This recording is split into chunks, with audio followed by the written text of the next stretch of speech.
I hope everybody is doing as good as I am doing today. I think on the energy level, I'm at like mentally, I think I'm at a 9. But physically, I'll give myself a 7.5. I think this is a fun way to rate it. So just overall, just like weightlifting is always mental versus physical. And you need a good mix of both in order to lift well. I went pretty damn hard today, doing a lot more set volume than I'm used to, but it felt really great. I think in programming, when it comes to the bare bones of what you want to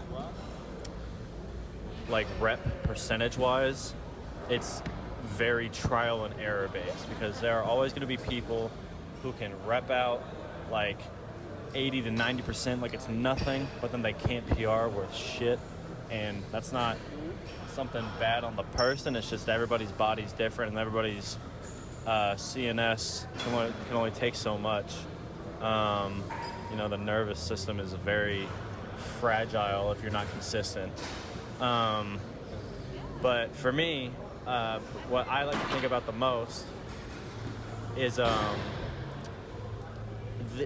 the good balance between how much set volume you're training versus the rep volume that you're training. Because when it comes to programming, everything is very highly based and calculated on that individual's level of fatigue throughout the week. So everybody takes rest days at different days, everybody does different types of training, but when I do my training, I prefer to do something along the lines of, I'm very used to and I very much enjoy doing 3 days on and 1 day rest. That's my split. And so like the first 3 days, I always start my 3 days with either a hard snatch day or a hard clean and jerk day. That's where I'll put most of my effort in. And my passion lifts, if you could call it that, are bench, squat, snatch, and clean and jerk. So on my other days after that, I'll do a bench day with whatever I didn't lift before for Olympic lifts. So yesterday was snatch day, so today I did clean and jerks after squat. Tomorrow will be bench day with snatch afterwards, and then vice versa for the next 3 days. I'll do a clean and jerk day, and then the Olympic lifts will swap based off of what I did before, whatever. The main point of that is I am used to putting most of my energy into the first day and then using the next 2 days to focus on either bench or squat to train them efficiently, strength-wise, and then putting in more form and power behind my clean and jerk or snatch rather than the strength that I would put in on the first day of the 3. So when it comes to the way that I view set versus rep ranges that would be comfortable for the person doing them, is you have to have like a why in everything that you do in your training.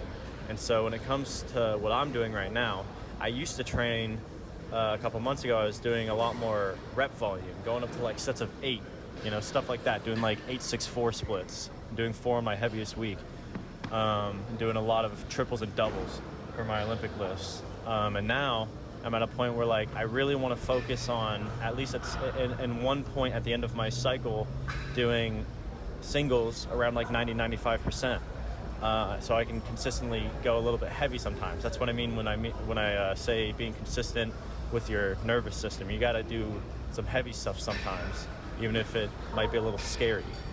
And so the why behind me switching from those rep ranges to my now larger set ranges was because I wanted to focus more on instead of, I feel like when you do, sorry if I'm rambling a lot, I feel like when you do more focused lifts on your rep ranges, it's hard to go outside of your comfort zone because you have it very planned down to a T on how much energy you're going to be using every set, which is completely fine. You can still grow very well based off that kind of training. But right now, I'm at a point where I really want to put a lot of effort into consistency with these certain percentages. Like this week on my snatch and clean and jerk days, I'm going up to 75% for 4 triples. That's a lot, but that's when I'm putting in the most energy, so it's supposed to be that way. And before, I would do like a certain amount of warm-up sets and then a certain amount of deload sets, and I would only do 2 sets at 75% for triples because that's what was comfortable. It didn't push me outside my comfort zone, and I could put the other effort into my deload sets for my form and my power. So now I'm shifting from that kind of training to putting all of my strength-based efforts on that first day, and then my form, core, and power into my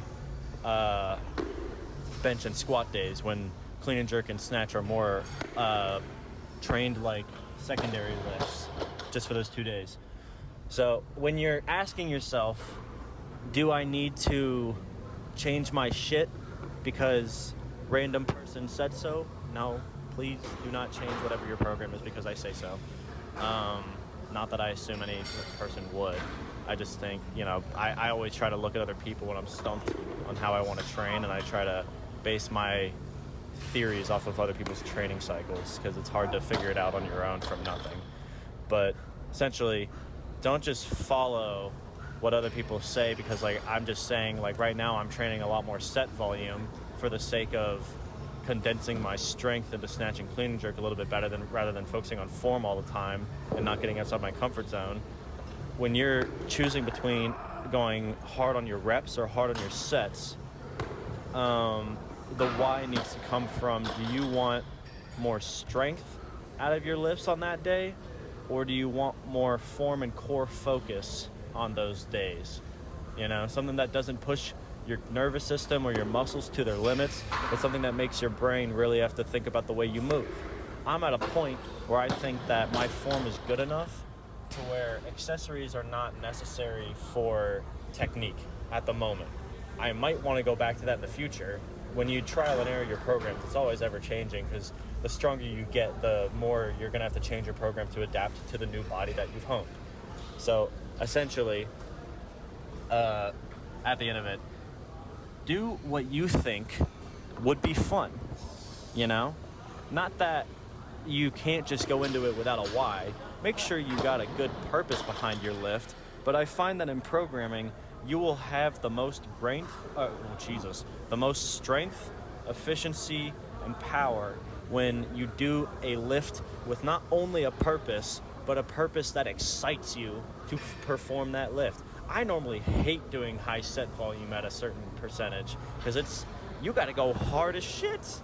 I was at the point where my soul was coming out of my body on the last one. That doesn't happen for me on Olympic lifts. So now, even though it's something new that I wasn't super committed to at first, I'm now very hyped and excited and confident in my lifting because it's not only fun, but I genuinely feel that there is a purpose and I'm going to get the most amount of strength out of these lifts the way that I'm doing them right now. This might not be the case the next cycle I do, or 2 years from now. I might be able to run this cycle for 2 years, and then at the end of it, I just will burn out and I'll have to do something else that might be form focused. It's just your body's always going to bounce back and forth because you're always growing. It can never be the same. So, have fun. Don't be scared to jump out of the comfort zone because it is way more fun than people give it credit for. I went so hard today, and I normally make today an easier day, and I have no regrets. And I still, even though I'm mentally and physically tired right now, I know that I'm going to have just enough energy for one more day in me tomorrow when I go super hard, and then I'm going to take a really good rest day, because the better your training gets, when you get those rest days, god damn it, you appreciate those rest days. Those are the most, they feel like a chocolate cake on your fucking birthday. I can't get enough of that kind of shit. So enjoy those lifts and eat you a chocolate cake, I guess. I will see you tomorrow.